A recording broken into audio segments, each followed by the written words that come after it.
Hello, YouTube warriors.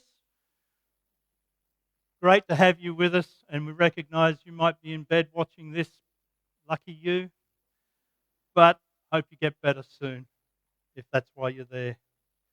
The elders have asked us to concentrate in a season of prayer, and we're continuing that theme this morning with what I've called Joshua's prayer.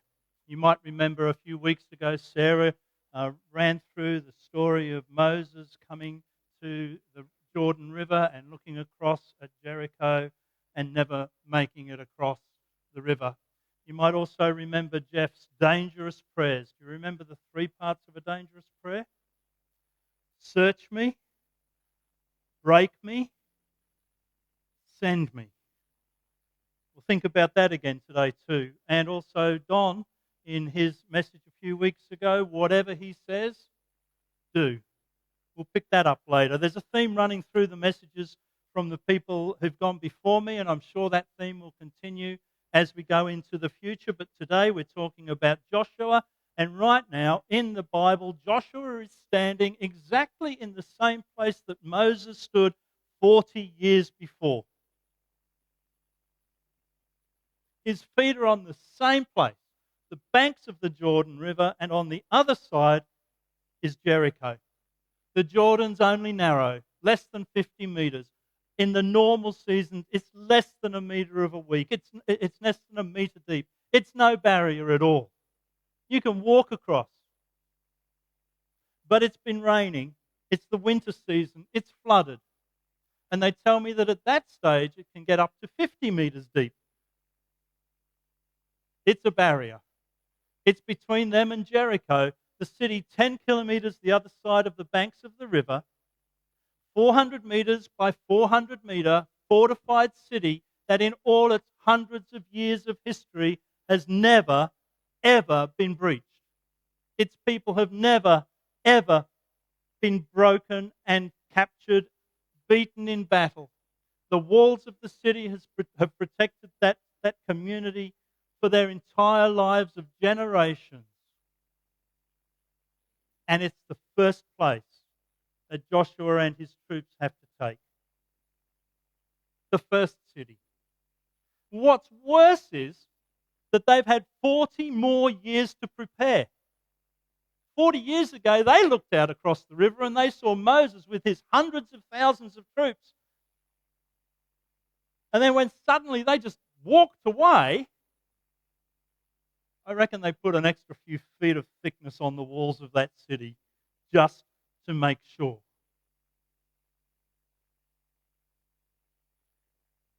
Beside Joshua is Caleb. When Moses sent 12 spies over to check out the land was full of milk and honey and was going to be the place that God had designed for the community to live. But when the spies came back, only two, Joshua himself and I guess his best buddy Caleb, only those two said, we can take this land. The other 10 spies listened to the whispers and the rumors and the mumbles and the grumbles, and they said, we can't do this. They're too big. They're too strong. It's too defended. They'll kill us, and our children will be taken into slavery. And if we flip back a little bit to Deuteronomy chapter 1, 34, Moses reflects on what God has said and says to the people at that time, 40 years ago, when the Lord heard what you said, he was angry and solemnly swore, no one from this evil generation shall ever see the good land I swore to give your ancestors, except Caleb of Jephunneh.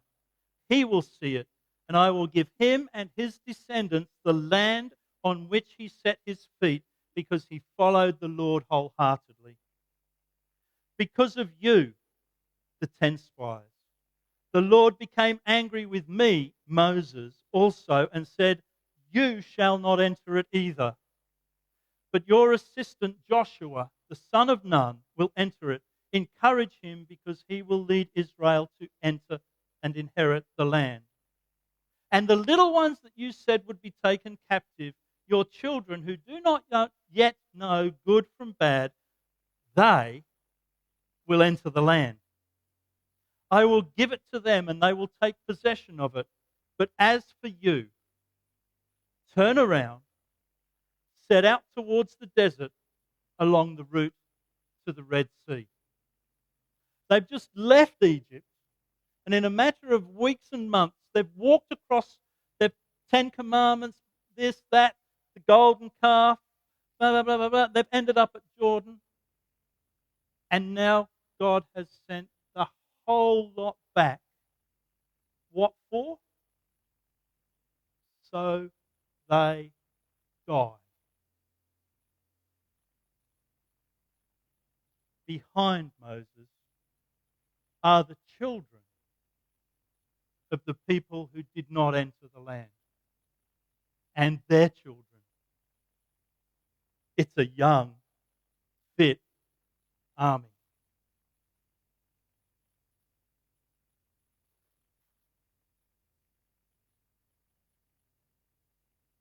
They've left every warrior from Moses' time, every adult, the grandfathers, the grandmothers, the parents have been left behind in the desert lands. Their lack of faith, their lack of trust in God to do what God had promised, to give the land to them, meant that they lost their inheritance, and their inheritance passed to their children.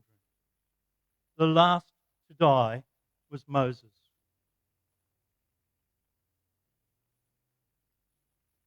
So Joshua stands where Moses stood. Do you reckon Joshua wanted to stuff it up this time? Do you reckon those kids in the back there hadn't been told by their parents, we made a mess of it, but when we hand it to you, you trust God. You walk with God. God will see you through. And we pick up the story in Joshua chapter 2. Joshua the son of Nun, secretly sent 2 spies from Shittim. Go, look over the land, he said, especially Jericho. So they went and they entered the house of a prostitute, maybe an innkeeper, depends on your Bible, named Rahab, and stayed there. The king of Jericho was told, look, some Israelites have come here tonight to spy out the land.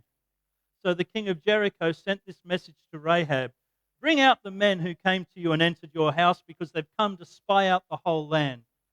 But the woman had taken the 2 men and hidden them. She said, yes, the men came to me, but I did not know where they'd come from. At dusk, when it was time to close the city gate, they left. I don't know which way they went. Go after them quickly. You might catch up with them. But she'd taken them up to the roof, and she'd hidden them under stalks of flax that she'd laid out on the roof. So the men set out in pursuit of the spies on the road that leads to the fords of the Jordan, and as soon as the pursuers had gone out, the gate was shut. Before the spies lay down for the night, she went up on the roof and said to them, I know that the Lord has given you this land, and that a great fear of you has fallen on us, so that all who live in this country are melting with fear because of you. We've heard how the Lord dried up the water of the Red Sea for you when you came out of Egypt, and what you did to Sihon and Og, the 2 kings of the Amorites east of the Jordan, whom you completely destroyed. When we heard of it, our hearts melted in fear, and everyone's courage failed because of you. For the Lord your God is God in heaven above and on the earth below. Now then, please swear to me by the Lord that you will show kindness to my family, because I have shown kindness to you. Give me a sure sign that you'll spare the lives of my father and mother, my brothers and sisters, and all who belong to them, and that you will save us all from death. Our lives for your lives, the men assured her. If you don't tell them what we're doing, we'll treat your family and kindly and faithfully when the Lord gives us the land. So she let them down with a rope through the window, for the house she lived in was part of the city wall. She said, "Go to the hills so the pursuers won't find you. Hide there for 3 days, and when they come back, go on your way." Now the men had said to her, "This oath you made us swear will not be binding on us unless when we enter the land you've tied a scarlet cord in the window through which you let us down, and unless you've brought your father, your mother, your brothers, and all your family into your house. If any of them go outside the house or into the street, their blood will be on their own heads. We won't be responsible. As for those who are in the house with you, their blood will be on our head if a hand is laid on them. But if you tell what we're doing, we'll be released from the oath you made us swear." "Agreed," she replied. "Let it be as you say." So she sent them away, and they departed and stayed there 3 days until the pursuers had searched all along the road and returned without finding them. Then the 2 men went back. They went down out of the hills, forded the river, and came to Joshua, son of Nun, and told him everything that had happened to them. And they said to Joshua, "They're too big. They're too strong." No, they did not. They said, "The Lord has surely given the whole land into our hands. All the people are melting in fear because of this." Early in the morning, Joshua and all the Israelites set out from Shittim and went to the Jordan, where they camped before crossing over. After 3 days, the officers went throughout the camp, giving orders to the people. "When you see the ark of the covenant of the Lord your God and the Levitical priests carrying it, you're to move out from your positions and follow it. Then you'll know which way to go, since you've never been this way before. But keep a distance of about 2,000 cubits, I think it's 300 meters, between you and the ark. Do not go near it." Then Joshua told the people, "Consecrate yourselves, for tomorrow the Lord will do amazing things."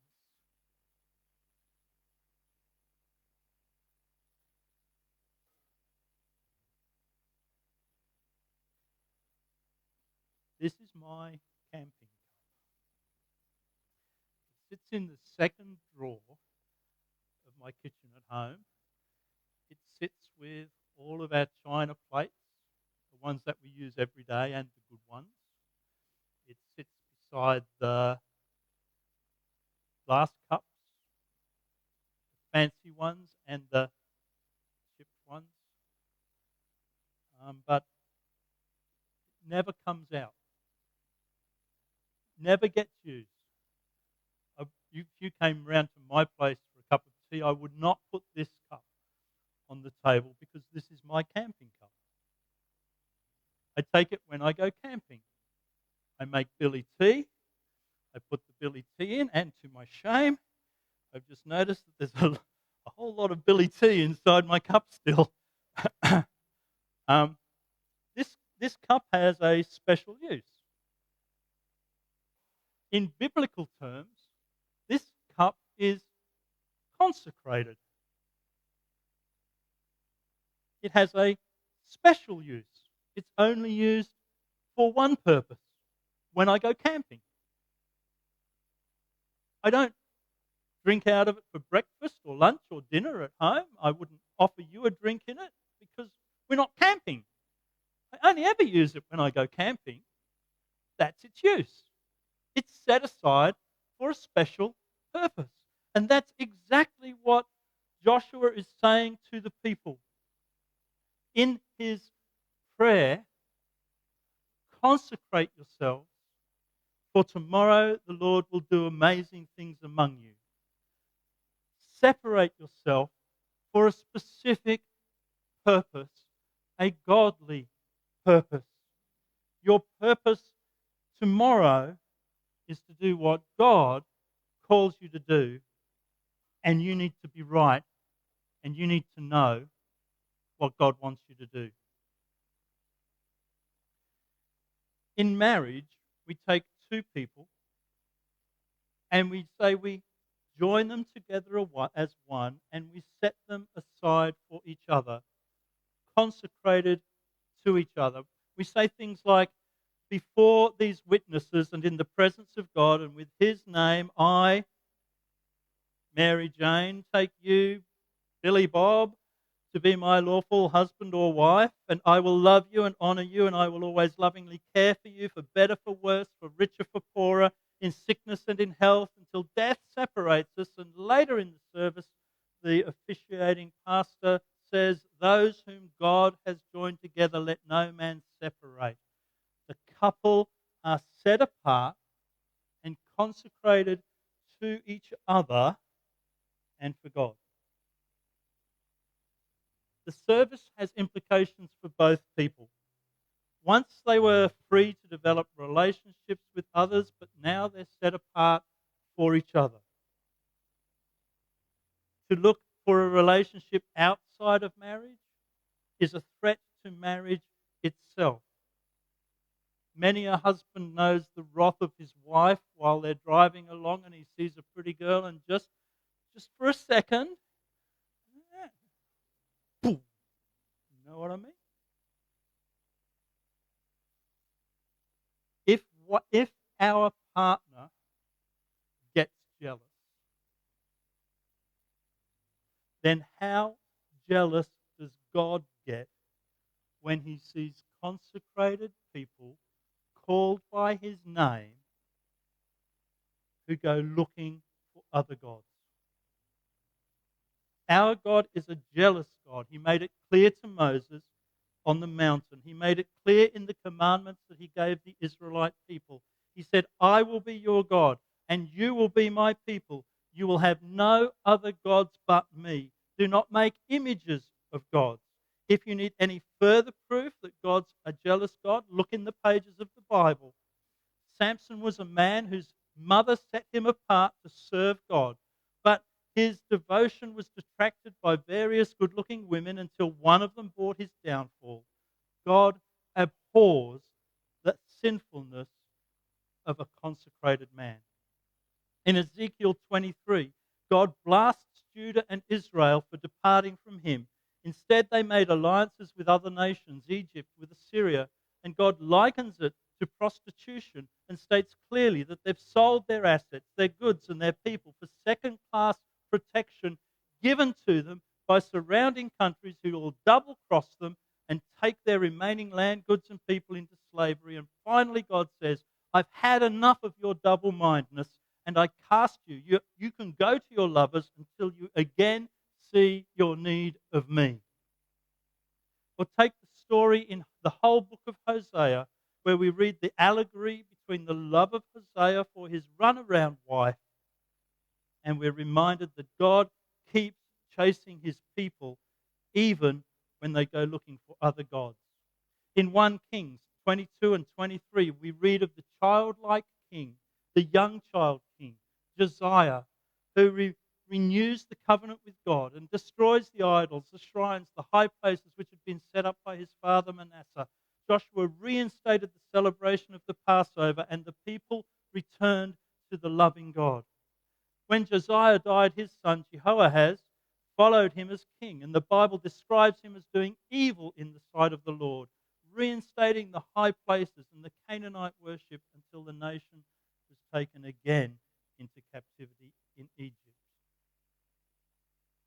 Consider even Jesus himself, before his ministry began, went into the desert for 40 days where he was tempted by Satan. And he said to Satan, worship the Lord your God and serve him only.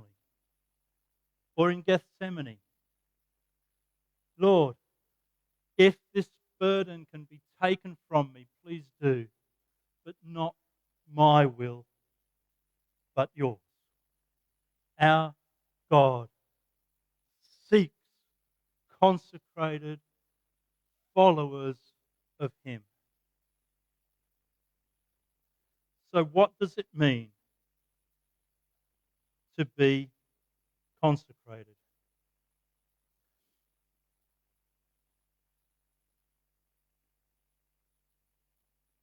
What did they do? First of all, they fasted. They didn't eat. Secondly, they spent time in prayer. They washed in ritual ways as part of the kind of a drama of being cleansed, seeking God, washing away the dirt, washing away sin in a kind of a, Lord, as I confess this sin, I wash my hands to wash it away and thank you for your forgiveness. And they abstained from marital relationships, shall I put it that way? The Bible says they restrained from sexual activity. Why did they do these things? They were preparing to be servants of God, consecrated and set aside from Him to do a special job for Him. And if they'd had to cook a meal, find the food, cook the meal, eat the meal, how long does that take, ladies? An hour? That's an hour you can't pray for. So they removed all distractions and they spent the time on their own, in small groups, dedicating their lives, praying for forgiveness.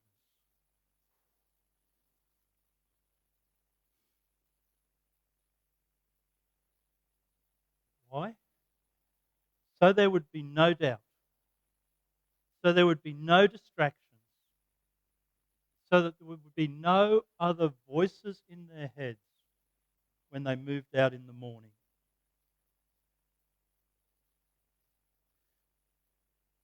God's been very, very patient with the Israelite people. He first made this promise to Abraham many, many years before, hundreds of years before. But Abraham never took the land that God said, as far as the eye can see, that's your land. From the sea to the river, that's your land. Your descendants will be as numerous as the sands of the sea and the stars in the sky. That's your land. Abraham never took the land. His sons never took the land. Jacob never took the land. Moses never took the land. It was 600 years at least since God's promise to Abraham.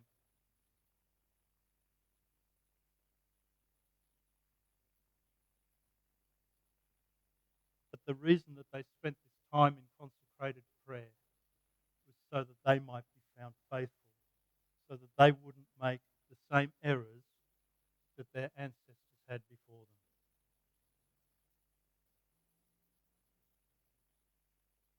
They did it so they would be ready.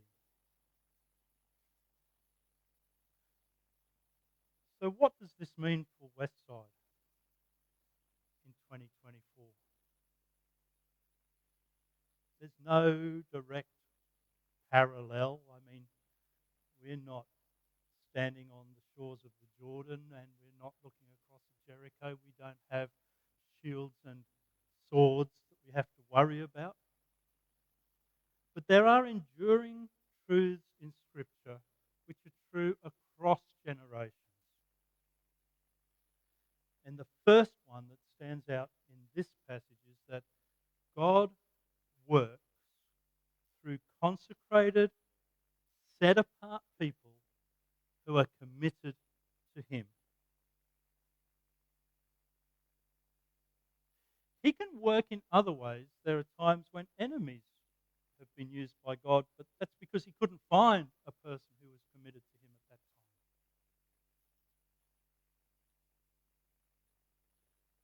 time. And I also think that at this point of time, it's fair to say that our church as a whole doesn't have a plan of attack on where we're going for the next step of our future.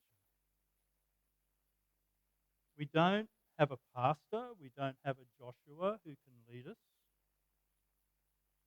And our elders have called us to prayer that we might search God to try and find some way of breaking out of where we are and fulfilling God's plan for our church and for the community that we're in.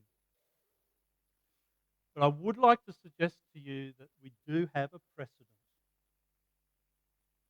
There's a precedent that we can learn from in the life of this church that mirrors the actions of Joshua and the Israelites in taking Jericho. In 1959, if you stood where you stand now, you would still be standing in farmland. That's in my lifetime. It was farmland. This whole area, from here right down to the river, was dairy farms. I had, when I was pastor at Centenary Baptist for a while, I met with two ladies. One was married, one wasn't. One was called, I think it was Fanny Delbridge, and the other was a lady called Maura. Was it? Sorry? Ellen, thank you. I had gone down there for a pastoral visit, cup of tea, 20 minutes in and out. No. They were the descendants of the Maurer family. Old man Maurer was a German immigrant who came here in the late 1800s and started a dairy farm. And he had sons and they started farms. One had a farm at Jindalee, one had a farm at Middle Park, one had a farm up here at Jamboree Heights, dairy farms. They used to take the milk on sleds drawn by cattle up to the Darra railway station and send it down to the West End milk factory. This was farmland. But they were committed Christians from Germany. They told me the story of how the father from down at Jindalee at sunset would call to his brothers up here and they would answer and hear each other. Such was the silence of the area. Ellen was one of the first children at Darra School when it opened in 1916. They knew the history of the place. Their families ran Sunday schools and church services in this community well before Hooker, was it Hooker? I can't remember. Hang on a second, let me find it. Yeah. It was Rex Hooker originally. He bought up all of the farmland. 1,416 hectares of land, he bought the lot and turned it into the suburbs that we see today. By 1961, he owned every farm. Jindalee, Jamboree Heights, Mount Ommaney, River Hills, Westlake and Middle Park, 17 Mile Rocks were all developed separately. And the last area to be developed was Sumner in 1975. So I reckon around that time when Sumner was released,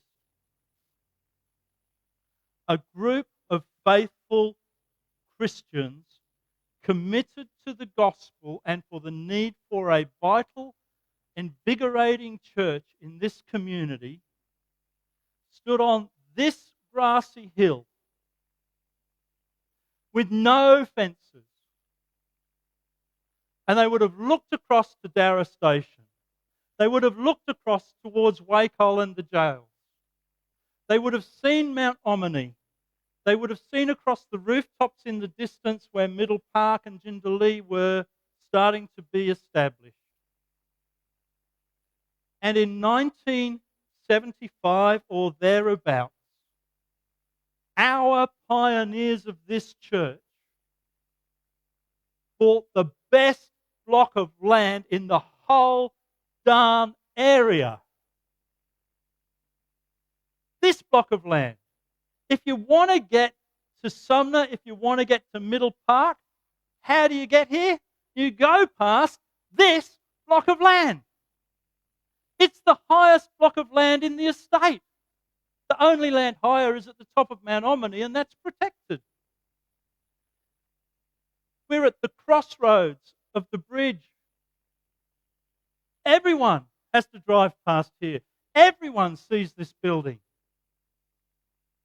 If you live down at Jindalee, you can hop on the highway there if you want to, or you can come up this way and miss the traffic and go past the church. boy, this is prime real estate.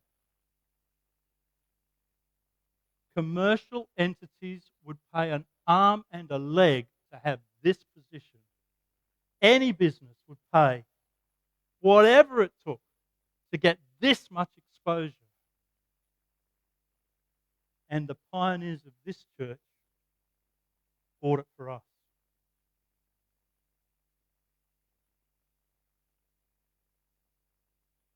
If you stand on our land now and you look out over the fences, you'll see how the land has changed. But God has given us this land as our mission field. This is our ministry area. This is the land for us to take for Jesus. These are our people to take and lead to Jesus. There's 24,000 people who live in the Centenary suburbs. That's 24,000 souls. Many who used to go to church don't go anymore. They've been hurt or they've got fed up. Some go to other churches. Some go to a language church. Some go to a whopping great big church down there. But not everyone likes a whopping great big church. It's too easy to go and hide, for a start. Most of those 24,000, I would suggest, don't know Jesus. So when we look across the fences around our property, I believe that those fences are our Jordan River. God calls us to step outside the boundaries of our building, to cross the fence lines and enter into the community that we're called to serve. And as the elders have called us to pray, I believe that Joshua's prayer is current, valid, and essential for us as a church today. And so I would say to you, consecrate yourselves, for tomorrow the Lord will do amazing things among you.